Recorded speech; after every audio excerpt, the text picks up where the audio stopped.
here with Project Nerd So, in Wichita, Kansas for the Tallgrass Film Festival. see, this guy's got it. Speaking of this guy, this is Ethan, joining us for a very special episode of the Nerdcast, as mentioned, here on Project Nerd.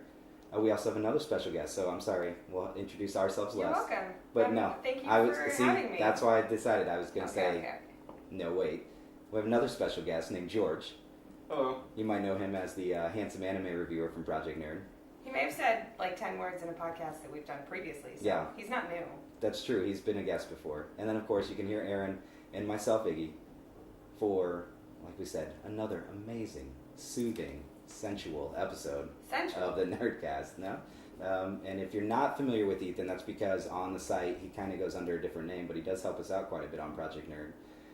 The Antagonist Movement. So you've seen frequently a number of them actually popping up. I know we got a team there that puts those together for some zine reviews. So Ethan, we'll cue the applause here. Welcome to the show, sir. Thank you. Yes, I write a lot of the fanzine reviews, and we also have been slowly introducing interviews with fanzine makers. And the point of trying to do this actual episode for the podcast is to drive more readers from the listeners to the fanzine culture specific articles. That's right. So if you get this on iTunes, go to the site, check out the links. But if you're on the site already, we'll have some links in the post to send you to a couple of those reviews, for example.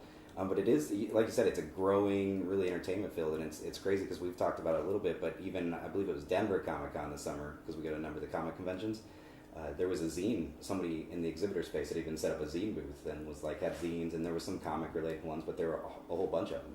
So it was kind of cool to see in that scene, too. Yeah, there's been a whole thing of fanzine festivals that have been popping up around the country, and zine culture has been coming back in a very strong, positive way. I'd like to also add that part of the my pitch from the beginning here is that a film I did last year, Self Medicated, a film about art that all these guys are very familiar with, Healthy plug there. is coming out on iTunes October 26th and Amazon. And the reason I bring it up is it does have a lot to do with fanzine culture. There's a lot of interviews of fanzine makers from not just myself, but from Ecuador and Texas. So, yes, it does apply to this one episode because it's a lot about art, but it does have a lot to do about fanzine culture. I mean, you can plug the movie if you want to. Like you said, no, there is a lot about zines. There's a lot of great art. You said we're familiar with it because we actually saw it last year here at Tallgrass Film Festival. And there's a lot of great art things going on in there. And like you said, it all kind of comes together for that culture that's putting out that. So why don't we, for our listeners, give them a little bit. We're talking about this zine thing. And they're probably like, hey, Ethan, what are you talking about? Is it a magazine? Is it a comic book? I had that same question. I had no See, idea what it was. see, there we go. Just let George ask the question. So my He doesn't know bad, anything. my bad impression here of a fan that doesn't know what's going on, basically. So what is a zine? Okay, I'm going to do my best to describe this because there's a lot of different interpretations of what a zine actually is. But you have a couple of words here. You have a fan of something specific usually, and magazine. Put the two words together, fanzine. So magazines that are independently published that are specifically directed towards one sort of subject. So whatever those subjects are, I guarantee you there's a fanzine out there for it. I've read fanzines that are on RoboCop, not RoboCop the new one, specifically the original RoboCop only. That's Artwork and fan art, all centered on that. There's Well, I VHS can't imagine someone fanzines, would be everything. interested in the new one. Right. So yeah, like fanzines are usually Xeroxed copied, you know, one staple, sometimes one sheet of paper folded with a few pages. They come in a variety of different sizes and shapes. Well, so, I mean, just to sort of reiterate, and am I understanding that you could, it's like a way to express your love of a thing? Or Yes. is it? Yes, exactly. So it's I mean, most of the time, isn't that what like art in general really is? Like any kind of art. Like But this podcasts, seems to be TV. more specifically targeted at, like, you know, what being a nerd is. Like, you can be a nerd over anything, Mhm. and so you can really nerd out in a fanzine. So what you're trying to say is that a Project Nerd is an online fanzine.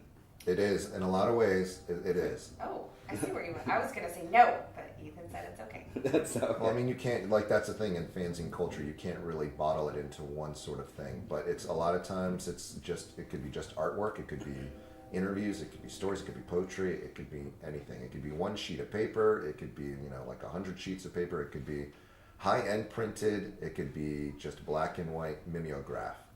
No, a lot of the ones that you review on the site and that we've seen and that you actually produce are more, I guess, like half sheet, so like a full sheet folded over size. So No, like I think it goes the gamut. Like from the ones that I reviewed are usually copy machine based, but some are full offset printed. Okay. And they range from 20 pages to 40 pages. I haven't done any one sheets yet, and that's actually usually one sheet folded into 8 pages, and they're normally mini zines.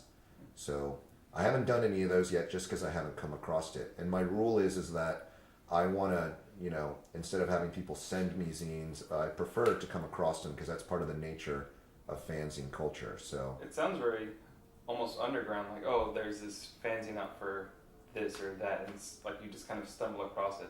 So what is making it grow? Like, what's making it become popular again? like fanzines have been around since the 60s, and magazines, like if you want like a punk rock reference, like Sniffing Glue, out of the UK, and those like have been around, since the late 70s. And even magazines that you've heard of called like Rolling Stone was a fanzine that was handed out in San Francisco. I haven't heard of this Rolling Stone thing. The Stone of Rolling, Oh, Rolling okay. Stone. So, the one thing that usually kind of defines what a fanzine is that it has to be underground. Okay. You know what I mean? Like once it's established, the zine community rejects it as a zine. It's like you're no longer a zine once you're magazine. you're that large. Once you sort of become a commercial entity. Like if your zine is like fully colored and it's got a huge distributing thing and it's full of advertisers, then it's really hard to really call yourself a zine. And it's sort of offensive to the people who do, because they're doing it out of love and heart and whatever, not to make it in a commercial, a commercial entity. Well, yeah, because you produce the Antagonist Movement, and as a whole produces a zine. Well, I in part produce it. I don't want to claim that. There's a lot of people who That's work on why it. I kind of said it as like it's like the whole movement. Like Because there's a Marissa big will group. hear this. Yeah, and that's she's true. one of my editors, and Kristen and Eric, who all work on the zine, and we're all equal partners. I mean, I just act as a dictator, but Marissa will tell you she, is the real general behind this. Yeah. So, but it's called That my personal zine is called Psycho Moto Zine. Okay. And if you're in Manhattan and you go to the galleries or coffee shops, you may come across them. If you see me on the street, I will hand you one if I have one. As crazy as this sounds, real quick, I do need to clear up. So you probably never in your life had to clear up that you meant Manhattan in New York. But because we used to be based out of Manhattan, Kansas, a number of our listeners might think you're referencing That's this. totally what I was I thinking. don't Correct. think that they're going to think that about. I'm just making sure. Ethan seems like he seems cool enough to be a Manhattan, Kansas guy. But to reiterate, Oh, I see what you're saying. like I would be happy to send them to Manhattan, Kansas, if there was coffee shops or something like that wanted to put them out for free. If there were coffee shops, It's a college like, town. They started a chain there. Well, There I are don't want to coffee shops. assume because I do not know. So because I have not been I there. think you were assuming on the side of not coffee shops, but that's cool. Everywhere We'll has let a it coffee slide. shop. Yeah, That's true. they Everywhere. have. They do have some places, but that's neither here nor there. You get a box from me. A Not very like a heavy couple box. zines, because it's cheaper for me to send a flat rate medium box at $12 than to send a $16 envelope with less. So funny story is when that box showed up, I was like, "Hey, Ethan," the box showed up, and he goes, "Well, does it smell like poo? Because it's not really a box of zines; it's a box of poop." I was like, Did I actually say that? Yeah. That And then I sounds said, just about "Oh," right. and I said, "No." I said, "That's terrible." And you're like, "I tricked you. Actually, it's a box of zines, and they smell like poop." That's how you get the people into it. If somebody comes across a zine, one of the coolest things I've noticed is it doesn't really seem to get outdated as fast as a magazine does, like a popular. Yeah, that also depends on like the zine creator, because you could make stuff that like they're sports zines that are really specifically on Sports zines? everything under the sun. Wow. There's a zine for it. I guarantee you. I can't tell you how many times I've met people and are like, I do a zine on this crazy TV show that like nobody's heard of. Coming across them, this is the biggest part about doing a fanzine, is that for me, and it's artists and writers that I like to highlight in the zine, and people in the in the interweb world, they have to actively search you out. They have to type in the name. They have to take an effort to search you out. With a fanzine, I can leave them in coffee shops, in the back of a train, at an ATM. I can leave them randomly everywhere. I can give them to you to give out to a Zine Fest in Colorado if you actually show up. The levels of reach. So you are an artist. You reach out to all your friends. All your friends are aware of what you do. Your secondary ring is the friends of friends. And then the third is the friends of friends of friends. The fourth is the people you have no direct contact to, that you'll never meet, you'll never have a secondary contact to. The fanzine, by leaving it in a random location, somebody who picks that up who knows nobody in your circle is now interjected into what you're doing automatically. And that's a really powerful thing. No, that's true, and I think you bring up a good point. What we kind of joked about with Project Nerd being an online fanzine, and the reason I say that too is you can really geek out about anything. That's really like one of our mottos. And as you point these out and you say specifically where you leave them and everything, it's like a zine could go into anything, and so you could really geek out about anything. So you bring that up. There's sports zines. There the music ones, art zine. All that, and like I referenced to at Denver Comic Con, there were some ones that were actually even like comic book style, but they were done, as little fanzines. And so really, it kind of goes to that whole Project Nerd motto of you can really geek out about anything, like whatever your fandom is, you can be a geek about it. For me personally, as a kid, my parents got divorced at age 7. My parents are both workaholics. My father would sit at the office every night till about 9 or 10 o'clock at night. So that meant after school I was taken to his office and would be put into a conference room, and they would turn on the TV, and that's pretty much what I did for a long time until I was a teenager and could flip him the bird and say, I'm not doing this.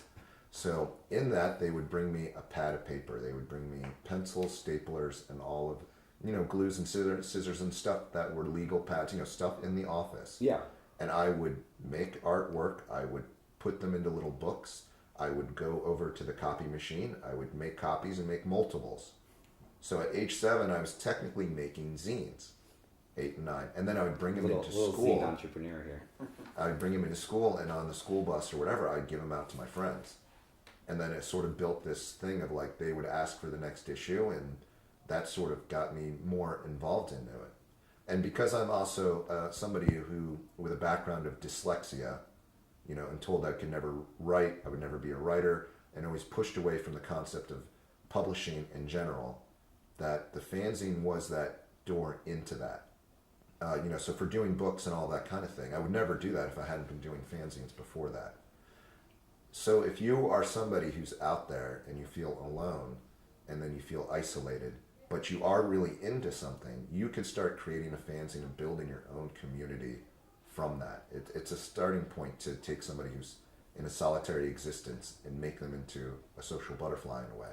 If you're also like already an established fanzine maker out there and are not aware of fanzine festivals, it's a great thing to take part in because it's a great place to meet a whole bunch of other people that are into what you're doing. When we did it in the Brooklyn Zine Fest just this past year, we went in there and gave out copies of our zine to every fanzine guy out there. And then we also said, like, hey, give us a copy and we'll review it for Project Nerd. And those reviews are all on the site. So if you are a fanzine person, you can probably find a fanzine fest in your state or a state next to you. They're in pretty much all of them and around the world. And then after that, there's a thing called zine libraries that have been popping up everywhere and in established libraries. So it's a good way to have your stuff archived and reach out another audience of people who actually go to the libraries and will check out fanzines. What's your best zine story? I mean, you're beyond bringing the... it on. I'm going to start from the least... Well, I was going to say beyond the inspirational, obviously, I'm a 7-year-old boy creating my own art and distributing it already, and everybody here felt inspired and also, like... Right, you want me to bring the magic. Okay, here comes the magic. I'm going to start from the least exciting to the most exciting for me. Okay. So the least one was, I've been doing these fanzines since 1988. Right? I've been putting them out in the East Village and whatever for a long time. The funny thing with me is I really don't get a lot of feedback from people who actually read it or appreciate it. Occasionally you get somebody who's like, hey, I have everyone from the beginning. I've been collecting them. I still have them since the 80s, which is amazing. One day I was walking down the street and this girl was like, hey, sorry, is your name Ethan? And this girl was really cute. And I was like, yeah, my name is Ethan. And she's like, well, I read Psycho Moto Zine. I'm a really big fan of it. And I was like, oh, that's awesome. And then we started talking, and it got really weird for me is that she knew like every story about me. She knew my dog's name. She knew all this stuff. And then I got so uncomfortable. I was just like, okay, I gotta go. And then like it was killing me later because I was like, I should have just totally hit on her. But I got so freaked out that she actually read what I was writing and got so uncomfortable that like I had to go. So that's not that good of a story. No, that was a pretty bad story. That was fun. Yeah. Okay, so I'm gonna go. No, I have 2 more. It, I said I was to start with the bad one. I'm All right. keeping these short. Okay. Are you not liking these stories? No, these are great. I'm trying to go up in value. These are great. All right, so there was a band in New York City called 25 to Life. There was a singer of the band named Rick from 25 to Life. He has, to say he has a little bit of tattoos would be an understatement. He's pretty much tattoos from everywhere except a few spots on his face, right? And he had this band, 25 to Life, and we did music reviews, and they sent us music to review, right? So my reviews are honest. They're not light or gentle. So I believe the review of that band was, take a jar of razor blades, put your penis inside of it, and then jog around the block. That would be more fun than listening to this album. I was in a Kim's video on Avenue A, and I was putting out the zines, and I get a tap on my shoulder, and I turn around, and it's this guy, Rick. He may be a totally nice guy, but I don't know him. So he was like, hey, man, do you do that zine? And I'm like, yeah. And he's like, yeah, who's this Bob Ashtray? And I wrote all the music reviews under Bob Ashtray. And my email still is bobashtray@gmail.com. And it's because I would write these reviews, really honestly, upset people that I didn't even know who they were. And then they would confront me. And I always had this standard thing I'd say. It was like, Bob Ashtray is a guy who mails in his reviews, so I don't know him at all. He is a total asshole. And I completely agree with you. And he's like, so this guy was like ready to totally like tear me apart, calm down, and he's like, yeah, he's a total asshole, and I don't think it was a fair review. Do you mind if I send you something else? And I was like, yeah, sure, totally send me something else. And then I walked out and was like, oh my God, that was so close to getting murdered in a Kim's video. And you're like, and then I'm going to do it all over again because he's sending me something else. No, I would probably lie and just write a better review. Now knows what I look like. And then the last story of the crazy zine stories is... Oh, wait a second, before you move on. Did he send you another album?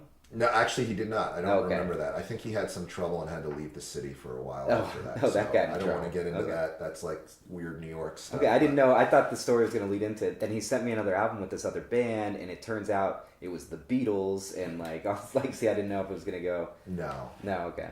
No. All right. So for the last more horrible story, okay. These progressively, if you notice, are getting more horrible. Yeah, well, scarier to be in if we were in your shoes, yes. Right. So I used to have the mailing address for the zine used to be directly to my apartment because who would want to pay for a post office box? That is crazy, right? Paying for that.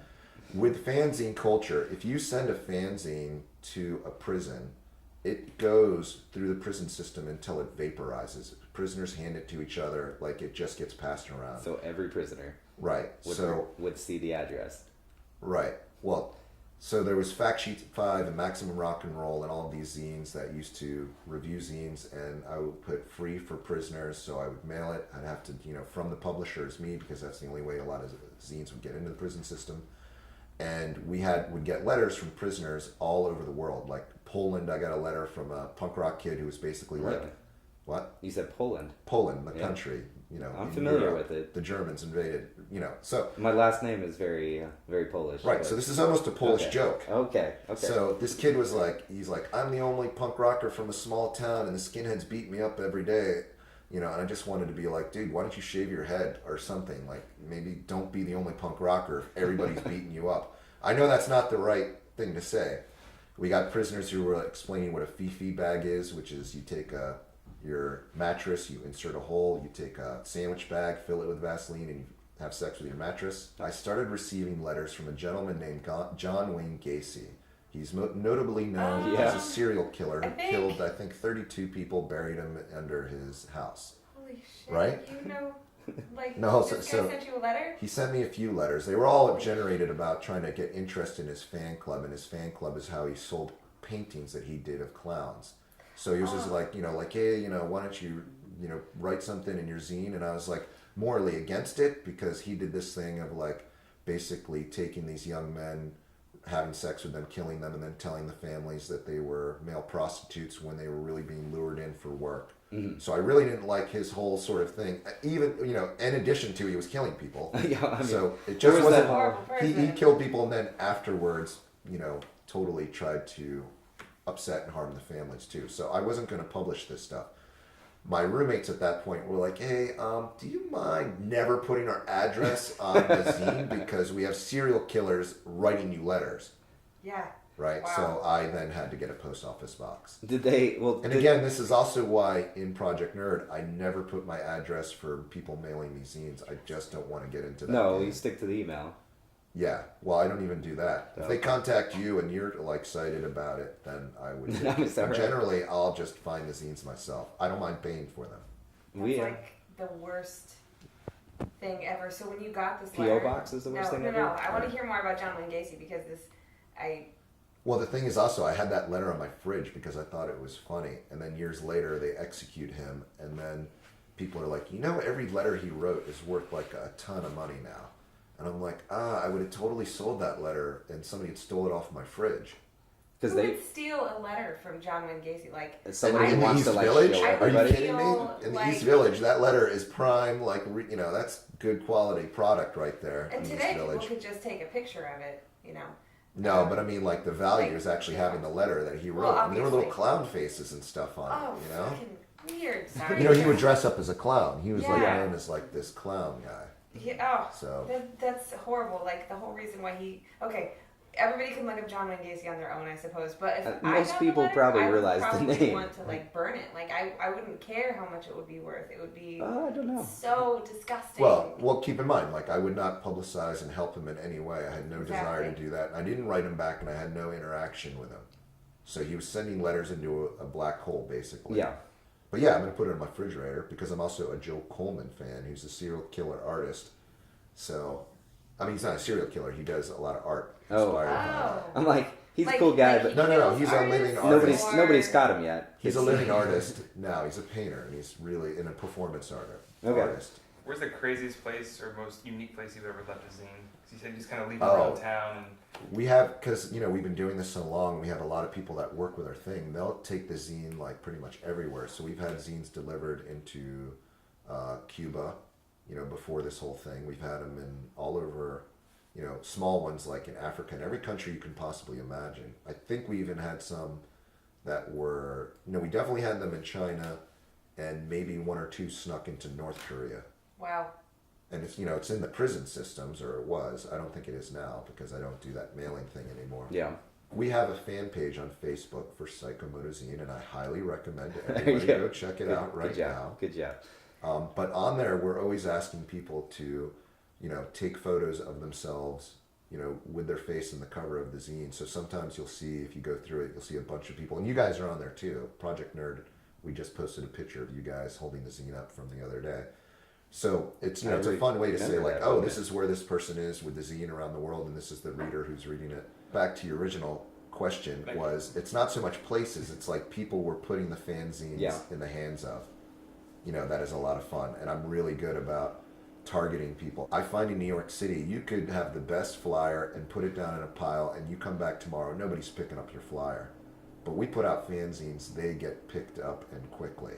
So it's a good way to disperse information about whatever event and thing you're doing by having it in the fanzine. I'm generally the one stapling it. So, like, I've hand stapled, I don't know, 100,000 zines. I've gone through staplers, like had to buy new ones because I've worn them out. Do you guys have stapling parties?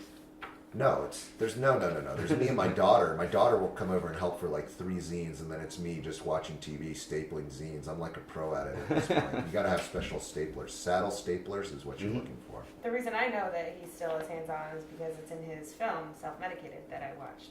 Yeah, Self Medicated, Good a job. film about art, Good coming job. out October Was it- 26th. There were these books that we had reviews up on Project Nerd too that referenced something about zines. And then Right. I wrote one book called Barstool Prophets that talks about a little guy making fanzines in the East Village. The fanzine in the book is Psycho Moto Zine, so look up Barstool Prophets. There we go. See, we're It's doing good. available on Amazon. Another thing I was going to bring up is that I actually do fanzine workshops. The importance of that for the context of this conversation is that, you know, with these art projects we go to other countries and then we search out kids from disadvantaged youth, hard backgrounds, and we try to teach them in workshops. And the workshops I do are the fanzine ones. And the thing I find amazing about that is you see these kids who maybe are not interested in writing or not interested in art, but are very creative. And once you show them that sort of avenue of expression, then it flips everything around. Like the same thing with myself. I got into writing, I got into doing art, I got into everything flowed from doing these fanzines. And it's substantially important because if you feel like you are the outside of the norm and you feel lonely and isolated, it's a great way to bring you out of that and connect with others.